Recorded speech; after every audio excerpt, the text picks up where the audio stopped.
Portanto, ele continuando o que ele diz, Yeshua é uma forma abreviada de Yehoshua, que seria Josué, assim como Mike é a forma reduzida de Michael.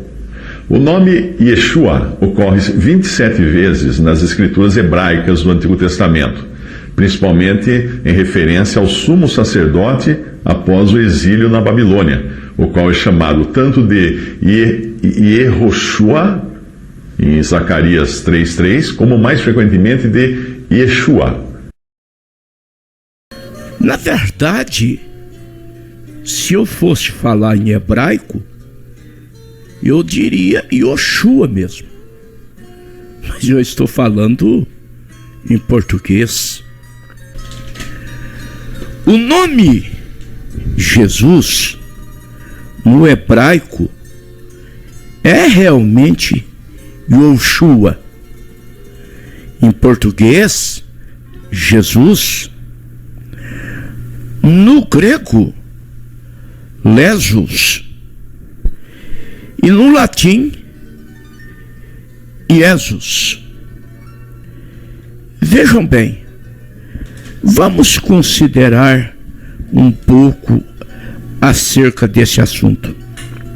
Segundo ponto, os israelitas, do tempo de Josué e Moisés, eles falavam Yehoshua, que significa Javé salva, ou Deus é salvação. E Yehoshua corresponde a Josué. E Josué corresponde do significado a Jesus. Josué do hebraico, para o português Jesus, tem o mesmo significado. Deus salva ou Javé salva. Agora, uma coisa curiosa. Os israelitas, nos tempos de Josué e Moisés, eles pronunciavam Yehoshua, ou Yehoshua. Já no tempo de Esdras e Neemias, era uma pronúncia um pouquinho diferente, era Yeshua. Olá pessoal, tudo bem? Eu sou Daniel Lopes, esse é o canal Desvendando o Original, onde a gente estuda na terça-feira grego e hebraico. Então hoje eu quero falar com vocês como se pronuncia corretamente o nome de Jesus em hebraico, tá certo? O nome Jesus, ele não é um nome que vem do grego?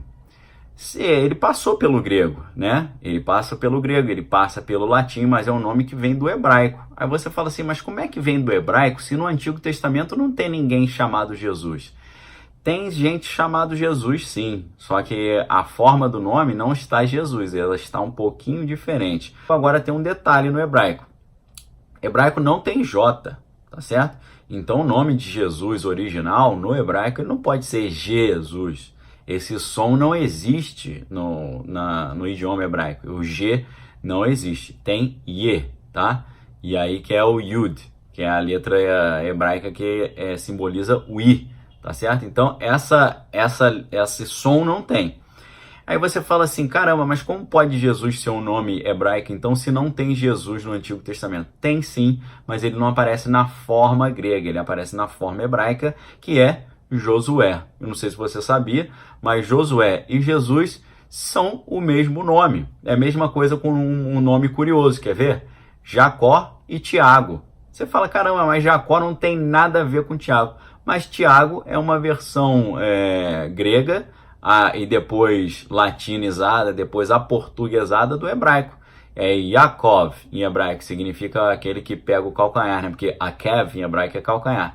Então Yaakov foi evoluindo para Jacó e evoluiu para Tiago, tá certo? Iago, Tiago, Jacó, Yaakov, né? E se você pensa em Jacó e Iago, tem mais a ver, né? Yaakov, Iagó, Tiago, né? Foi evoluindo assim, tá certo? Então é a mesma coisa, né? Tiago é uma versão no idioma, Jacó ou Yaakov é em hebraico. Aí você vai querer fazer uma interpretação do grego usando o hebraico, aí vai virar uma confusão, tá? Igual o pessoal brinca numa frase, por exemplo, que ela pode ser interpretada tanto em latim quanto em italiano, e dependendo da língua ela tem significado diferente. Por exemplo, I vitelli dei romani sono belli, né? Em italiano os bezerros de Roma são belos. I vitelli, né? Os bezerros, dei Rome, né? De Roma, sono belli, são belos. Agora, se você ler essa mesma frase em latim, você vai interpretar o seguinte: va vitelli, ao som da guerra, ao som de guerra do Deus romano. Tem nada a ver, né? Então a língua, o idioma que você usa para interpretar uma frase, você pode ter resultados totalmente diferentes, né? Porque i vitelli dei romani, em italiano é os bezerros de Roma, em latim é va vitelli, dei romani sono belli, ou seja, ao som da guerra do Deus romano, né? A palavra belli, que em italiano é belo, vira guerra, né? Em latim por causa da ideia de bélico, né? De guerra e tal. Então o nome de Jesus no Antigo Testamento ele aparece, mas ele aparece na forma Josué. Josué e Jesus são a mesma coisa. A sílaba tônica ela é na penúltima sílaba, é paroxítona, ou seja, em vez de ser Yehoshua, é Yehoshua, certo? Então a pronúncia certa é Yehoshua. E aí esse nome é extremamente interessante, né? Porque vem do verbo yachá, yachá significa salvar, aquele que salva, então Yehoshua, Rocheia é Oséias, né? Inclusive o nome de Josué era Oséias, Rocheia, salvação, vem de Yachá, que é salvar. Então aí Rocheia, que é a salvação, teve o seu nome mudado para Yehoshua, que significa Jeová, Ye é a salvação, Ye é a salvação, Jeová é a salvação. Esse é o nome de Jesus. O nome de Jesus é Yehoshua. O que significa isso? Jeová é a salvação. É por isso que ele é o Salvador. Aquilo que em grego é soter, né? Soter é a palavra grega para Salvador. Só a título de curiosidade, dá origem ao termo soteropolitano, né? Soteria em grego é salvação. Soter é o Salvador. Soteropolitano é quem nasce lá na Bahia, na cidade de Salvador. Porque polis é cidade, sotero Salvador, politano, cidade. Quem nasce na cidade de Salvador, soteropolitano. Então Jesus, ele é o Salvador da humanidade, ele veio para trazer salvação. Então é um nome maravilhoso, é um nome que é sobre todo nome, o nome de Jesus, Yehoshua, tá certo?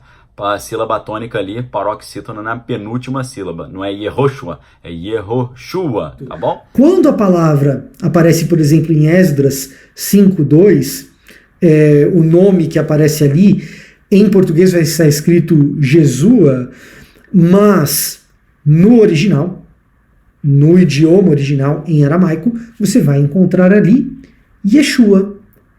E a tradução de Yeshua para o grego, na primeira tradução para grego do Antigo Testamento, então, Antigo Testamento escrito em hebraico, algumas porções em aramaico, Esdras, por exemplo, em aramaico, Novo Testamento escrito em grego.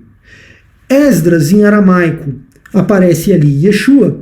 Quando isso é traduzido para o grego, na Septuaginta, Septuaginta é a primeira tradução do Antigo Testamento para o grego, pega o hebraico, pega o aramaico, traz tudo para o grego, Yeshua é traduzido como Jesus.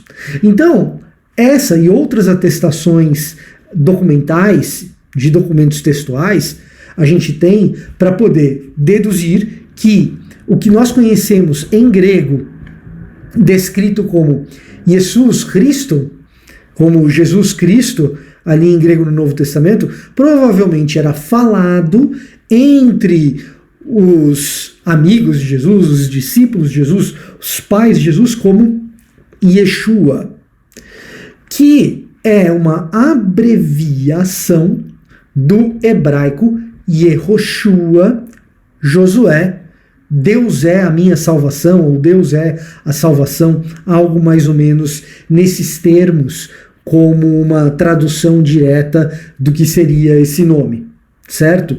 Então, Yehoshua, uma contração quando você faz a transição para o aramaico, Yeshua, quando você transpõe isso para o grego, Jesus. É simplesmente uma mudança de como o nome é tratado de acordo com a língua que está sendo falada. Estes homens e mulheres de roupas bíblicas também reverenciam e adoram o Deus cristão. Acreditam na Santíssima Trindade, o Pai, o Filho e o Espírito Santo. Mas eles vivem para anunciar que, ao contrário do que se pensa, o nome do Filho não é Jesus, mas Yehoshua. Tradução: o Eterno salva, segundo a Bíblia de Jerusalém. Glória ao Senhor Yehoshua! A nossa missão é levar vamos dizer assim, a toda a humanidade essa revelação gloriosa do nome verdadeiro do Salvador. Curitiba também é a sede das Testemunhas de Yehoshua. Um ex-padre da Igreja Ortodoxa e ex-adventista é agora uma testemunha de Yehoshua. Leva sua mensagem na periferia de Goiânia, onde já existe um pequeno grupo de seguidores. Quando o nome Yehoshua se deparou na minha frente, eu fiquei de cabelos arrepiados. Passei 2 anos examinando, estudando, tentei resistir, tentei polemizar, mas terminei sendo batizado em nome do Senhor Yehoshua Mashiach. O nome hebraico de Oséias é Hoshea, e este nome vem da raiz Yashá, que significa salvar. Sendo assim, o nome Hoshea significa literalmente salvação. Quando Moisés muda o nome de Hoshea, ele acrescenta o Yud. Então, ele passa a se chamar Yehoshua. Yehoshua, no português, é traduzido como Josué. O nome Yehoshua é a combinação de Yeho, uma forma abreviada do nome do Eterno, e o verbo Yashá, que significa salvar. O nome Yehoshua significa literalmente o Eterno salva, ou o Eterno é a salvação. Em 2 versículos, Deuteronômio capítulo 3 e versículo 21, e em Juízes capítulo 2 e versículo 7, este nome é escrito com uma grafia diferente. Ele terá um vav depois da letra Shin, porém a pronúncia e o significado é o mesmo.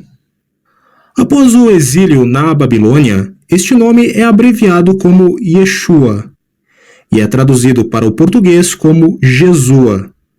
E esta forma abreviada aparece num total de 29 vezes na Bíblia hebraica. 27 vezes nos livros de Esdras e Neemias, e 2 vezes nos livros de 1ª e 2ª Crônicas. Yeshua também é o nome aramaico de Josué, com uma ocorrência em Esdras, capítulo 5 e versículo 2, se referindo a um sacerdote exílico que voltou com Zorobabel. Na Septuaginta, a tradução grega da Bíblia hebraica, o nome Yehoshua é escrito como Iesu, como em Êxodo capítulo 17 e versículo 9, ou como Iesus, como encontramos em Êxodo capítulo 17 versículo 10. O nome Yeshua, que é a forma abreviada de Yehoshua, também é traduzido no grego como Iesu, como em Esdras capítulo 2 e versículo 36, ou também como Iesus, como em Esdras capítulo 3 e versículo 2. Como o idioma original da Bíblia hebraica é o hebraico, o nome Yehoshua é traduzido como Josué, e sua forma abreviada, Yeshua, como Jesua. O nome original de Jesus deriva do nome hebraico Yeshua, que significa salvação, que é ainda um encurtamento do nome Yehoshua, que significa Yahvé é a salvação. Este encurtamento ele ocorreu após o período do exílio babilônico, que nós podemos encontrá-lo, inclusive, já bem estabelecido na Bíblia, em obras posteriores, como é o caso dos livros de Esdras, Neemias e Crônicas, que já pertencem ao período helenístico. Posteriormente ainda, o nome Yeshua ele recebeu um encurtamento ainda maior no período pós-bíblico, em que nós já o encontramos, por exemplo, no Talmud, apenas como Yeshu. Agora, referente à sua transliteração, o nome Yeshua foi convertido para o grego como Iesus, já pelos judeus helenistas que desenvolveram a versão Septuaginta da Bíblia. E neste caso, nós tivemos algumas alterações fonéticas, quando o Shin foi substituído pelo Sigma, porque o grego não tinha um equivalente para a letra Shin, e também quando o nome recebeu um Sigma final, para referir-se ao nome masculino no singular, pois se ele terminasse com a letra grega alfa, ele seria entendido como um nome feminino. Então esta forma final como Iesus para o nome Yeshua foi a forma final que foi adotada, tanto na Septuaginta assim como também posteriormente por todos os escritos do Novo Testamento, que foi desenvolvido originalmente em grego, adotando este nome. Após isto do grego, nós tivemos a transliteração para o latim como Iesus, em que o nome permaneceu sendo escrito desta forma por diversos séculos, até o período da Idade Média, em que nós tivemos o desenvolvimento das letras minúsculas e também uma diferenciação interessante entre a letra V e a letra U, em que passamos a ter, então, o nome Iesus, agora escrito com a letra U. Agora, em relação à letra J, ela surgiu como uma variante da letra I, que em suas origens era considerada apenas como uma letra I mais estilizada, muitas vezes ainda sendo utilizada para representar um I final em numerais romanos, mas que na linguagem não tinha qualquer diferenciação fonética. O J ele só recebeu uma diferenciação fonética explícita, de fato, com o gramático italiano Gian Giorgio Trissino, no século XVI, que é considerado até mesmo como o pai da letra J. E alguns séculos depois se padronizou a escrita de Jesus com a letra J, também tendo esta diferença fonética que o aproxima da letra G. Agora, uma última pergunta que eu também recebo com bastante frequência é se não seria errado nós pronunciarmos o nome de Jesus em sua forma transliterada, ou ainda se não seria errado nós transliterarmos ele para qualquer outro idioma. Com isto, se nós considerarmos que é errado realizar esse tipo de transliteração, necessariamente nós teríamos que concluir que, desde o período apostólico, todos os cristãos, em toda a sua história, também estariam errados. Sair da Igreja Católica, né? Vem virar batista, metodista, anglicano, puritano, congregacional, presbiteriano, luterano. Você achou, né? Escapei da Maria. Você achou que tinha saído da Igreja Católica Romana ao virar pentecostal evangélico da Assembleia de Deus, CCD, Congregação Cristã no Brasil, quadrangular, você achou, né?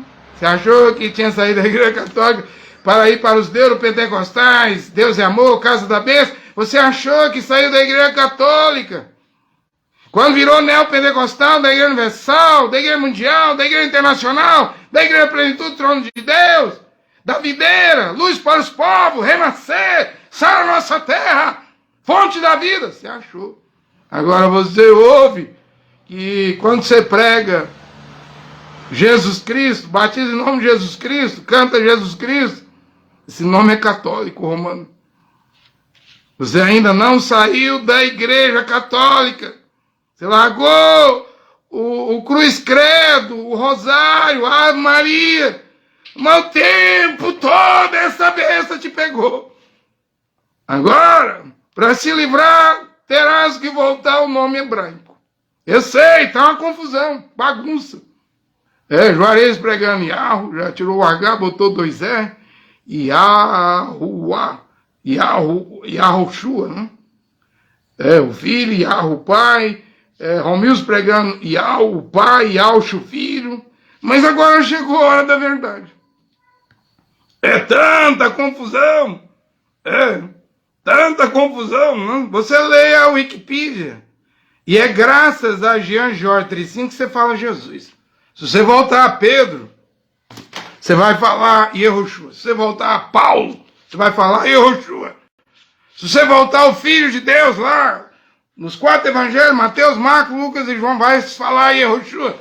Se você voltar ao anjo Gabriel, em Lucas 1:31, falarás Yehoshua. Eu estou pregando aqui para você escolher. Gian Giorgio Trissino, embaixador do Vaticano, núncio do Vaticano na Alemanha, ou escolhe o anjo Gabriel, Yehoshua, o Filho de Deus, ou Pedro, Paulo. Foi um católico romano que criou a letra J. Eu estou aqui com a Wikipedia aberta na biografia de Gian Giorgio Trissino, aqui na Wikipedia. Aí, ó. Você pode abrir e pesquisar quem é ele. Né? Gian Giorgio Trissino. Aqui diz aqui, ó. Trissino nasceu de uma família de patrícios em Vicenza, exilado de Veneza por motivo político, viveu na Alemanha e na Lombardia antes de tornar-se um protegido do Vaticano durante os pontificados de Leão X, Clemente VII e Paulo III. Quem era Gian Giorgio Trissino? Um protegido do Vaticano, diz a Wikipedia. Quem é o Vaticano? Roma. Quem é Roma? A primeira besta. Todo o poder da primeira besta é dado à segunda besta que fez fogo cair do céu nas bombas atômicas de Hiroshima e Nagasaki. O mundo tem... E em 1524, Jean Georges Tricino mudou a fonética do I para o J. Que até Jean Georges Tricino todo mundo dizia Jesus, no latim. Baseado na Bíblia de Jerônimo, né, que morou lá na Judéia. Né? Como é que um homem mora em Belém? Acho que 20 anos. Jerônimo. E depois vem e faz uma tradução da Bíblia, né? Porque havia em Roma, no tempo do Papa, desses papas aí, aliás, aí já é o ano 382, Papa Damasceno, havia muitas traduções da Bíblia no latim, aí estava uma bagunça, aí o Papa queria colocar a coisa em ordem. E o que ele fez? Ele pegou, eles falam São Jerônimo, né, para fazer a Vulgata. E eles falam São Jerônimo, deixamos de São. E o Cacu, no Cacu 42:14, o Cacu diz que a Bíblia de Jerônimo, a Vulgata latina, não é inspirada. O Cacu diz que a Bíblia inspirada é a Bíblia Darby. Veja que Darby é de 1800 e tanto, Jerônimo é do ano 382. Cacu leu a Wikipedia, disse que a Bíblia de Jerônimo, dela vem 19 traduções de outras 19 Bíblias. Né? Mas eu venho dizer aqui nesta hora que a Bíblia Darby não é inspirada. Porque lá Jesus, com letra J, isso aí é coisa de Jean Georgino Tricino, aqui na Wikipedia. Protegido do Vaticano. Veja o tanto que o espírito que inspira Cacu Felipe é errado. Cacu nem sabe disso, parece. George Tricino se tornou um protegido do Vaticano durante os pontificados de Leão X. Leão X é o Papa do tempo de Martim Lutero. 1517. No caso aqui foi 1515, né? Clemente VII e Paulo III. Aí diz aqui que Jean Georges Tricino estudou grego em Milão, filosofia em Ferrara. Seu eruditismo atraiu o Papa Leão X. O Papa Leão X é aquele que pegou o anel, o selo papal e condenou Lutero à fogueira. Mas o Duque Frederico de Wittenberg não deixou Lutero ir para a fogueira, embora o rei Carlos V queria agradar o Papa Leão X. A coroa alemã, o reino saxônico da Alemanha queria agradar o Vaticano. Graças ao Duque Frederico de Wittenberg, ele sequestrou Lutero num castelo por mais de 2 anos. Então aquilo evitou de Lutero ser queimado na fogueira por Leão X. O mesmo Leão X. Veja o que o Leão X vai fazer com Jean Georges Tricino. Veja aqui. Estudou grego, Jean Georges Tricino, em Milão, filosofia em Ferrara. Seu eruditismo atraiu o Papa Leão X, que em 1515 enviou Jean Georges Tricino como Núcio, um cargo, uma função do Vaticano para a Alemanha. Então, Jean Georges Tricino estava na Alemanha em 1515, 2 anos antes de Martim Lutero começar a pregar a reforma protestante. E ele era um núncio do Vaticano, tinha cargo para a Alemanha. Mais tarde, Clemente VII, um outro papa, iria favorecê-lo, Jean Georges Tricino, com o cargo de embaixador do Vaticano. Eu estou tentando mostrar para vocês, eu querendo mostrar para vocês, que esta Roma, a primeira besta, porque é esse poder que está na América hoje, nos Estados Unidos. Esse poder, através de Jean Georges Tricino, do Vaticano, poder conferido, dado pelo Papa Leão X, Clemente VII e Paulo III. Papa Paulo III, ele vive durante 3 papas, o Jean Georges Tricino. É ele que vai alterar a fonética da letra I para a J. Hoje você fala Jesus, aqui no Brasil, por causa de Jean Georges Tricino e os poderes de Leão X, Clemente VII e Papa Paulo III. Não adianta jogar pedra num católico que fala Ave Maria, fala Ave Maria. Falar Jesus é marca da besta hoje. É o poder de Roma. Você está sob a influência romana e não sabia, mas agora vai saber. O que você vai fazer depois disso eu não sei. Não é problema meu.